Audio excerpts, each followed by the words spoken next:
নমস্কার বন্ধুরা, রকি কিচেনের তরফ থেকে সকলকে স্বাগত জানাচ্ছি। আবার একটা রেসিপি আপনাদের মাঝখানে শেয়ার করতে চলেছি, সেটা হচ্ছে বাঁধাকপি ভাজা। তাহলে চলুন দেখে নেওয়া যাক আজকের রেসিপি। একটা প্লেটের মধ্যে অর্ধেক বাঁধাকপি নিয়েছি, আর এখানে নিয়েছি একটা মেশিন, এই যে গ্রেট করার জন্য। বাঁধাকপিটা ভালো করে দিয়ে পরিষ্কার করে আমি কিন্তু এই মেশিনে গ্রেট করে নেবো। তারপরে কিভাবে বাঁধাকপিটা ভাজবো সেটা আপনাদের মাঝখানে শেয়ার করব। বাঁধাকপিটা কিন্তু এই যে গ্রেট করে নিয়েছি একদম মিহিন করে। এখন এটা আমি ভালোভাবে আর একটা পাত্রে চিপে চিপে তুলব। বাঁধাকপির মধ্যে যে জলটা থাকে, এই যে একদম ভালোভাবে চিপে কিন্তু অন্য আরেকটা পাত্রে রেখে দিচ্ছি। এরকম করে মানে পুরো বাঁধাকপিটাই আমি এই জলটা চিপে চিপে রেখে দিচ্ছি। বাঁধাকপিটা ভাজার জন্য ওভেনে কড়াই বসিয়ে তাতে দিয়ে দিয়েছি কিছুটা তেল। তেলটা গরম হয়ে গেছে, তেলের মধ্যে দিয়ে দিচ্ছি কালো জিরে ফোড়ন। আপনারা কিন্তু এখানে 5 ফোড়নও ব্যবহার করতে পারেন। দিয়ে দিচ্ছি এখানে রাঁধুনি। অনেকে চেনে না, যারা চেনেন তাদের তো বলে দিতে হবে না।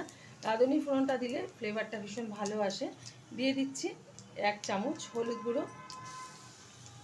দিয়ে দেবো চিপিয়ে রাখা এই যে বাঁধাকপি। আমি জলটা চিপে কিন্তু এখানে ব্যবহার করেছি, নাহলে কিন্তু প্রচুর পরিমাণে এখান থেকে জল বেরিয়ে আসতো, তখন ভালোভাবে আর ভাজা যেত না। এখন আমি নেড়ে চেড়ে নিচ্ছি একটু তেলের সাথে। দিয়ে দিচ্ছি পরিমাণ মতো লবণ। আপনারা কিন্তু এটা আলু দিয়েও ভাজতে পারেন, আমি আজকে শুধু ভেজে দেখাচ্ছি।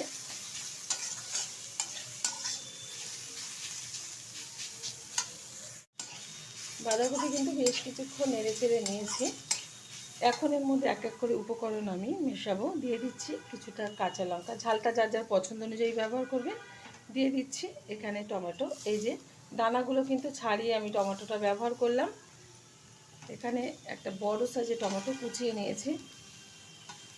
দিয়ে দিচ্ছি কুচিয়ে রাখা ধনে পাতা।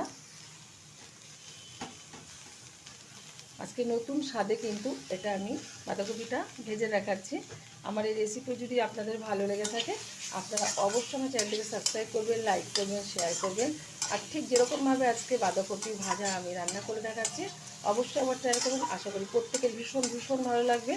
অনেকেই কিন্তু এরকম জানে না, অনেক রকম করে বাঁধাকপিটা ভেজে থাকে, তো আজকে আমি আমার স্টাইলে করে দেখালাম। এখন দিয়ে দেবো এখানে পুড়িয়ে রাখা নারকেল।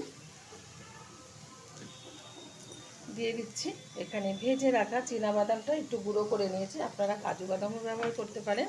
এখন ভালোভাবে এটা কিন্তু সময় নিয়ে ভেজে নেব। আর এটা কিন্তু এখন হালকা আঁচে ভাজতে হবে, ঢাকলে কিন্তু হবে না, তাহলে কিন্তু জল কাটা শুরু হয়ে যাবে।